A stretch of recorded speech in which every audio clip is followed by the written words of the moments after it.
Rygar was released for the Nintendo Entertainment System in July of 1987. Developed and published by Tecmo, this game isn't so much a port of the 1986 action arcade title, but more of a reimagining for the NES. Rather than the straightforward action side-scrolling gameplay of the arcade, the NES version allows you to level up and explore an open world like a metroidvaina game. However, this game predates Metroid, at least in the US, so you wouldn't be too far off calling Metroid games and later open-world Castlevania games Rygar-likes.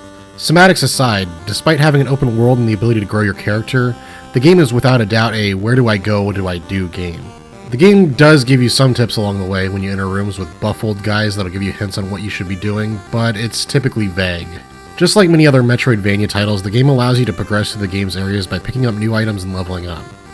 Areas open as you obtain new items and grow your character. I find this type of gameplay awesome, however the cryptic nature of this game makes it hard to get into unless you've already played through it enough and know where to go.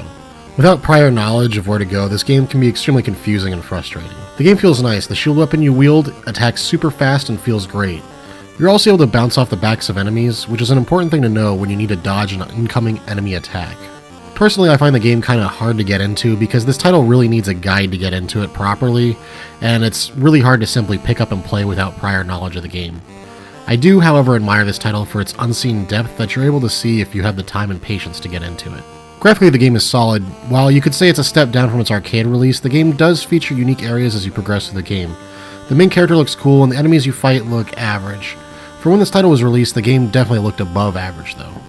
The soundtrack for Rygar is hit or miss, but usually it's a hit.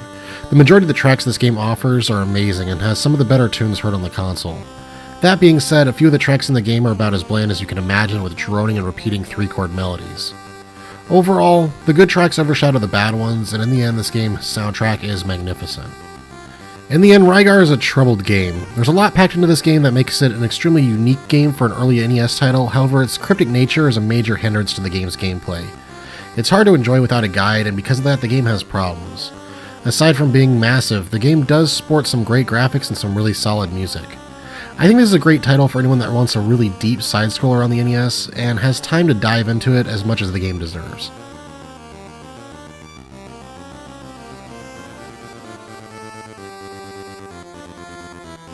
NES Chronology is a Patreon-supported show, and would not be possible without the support of its patrons.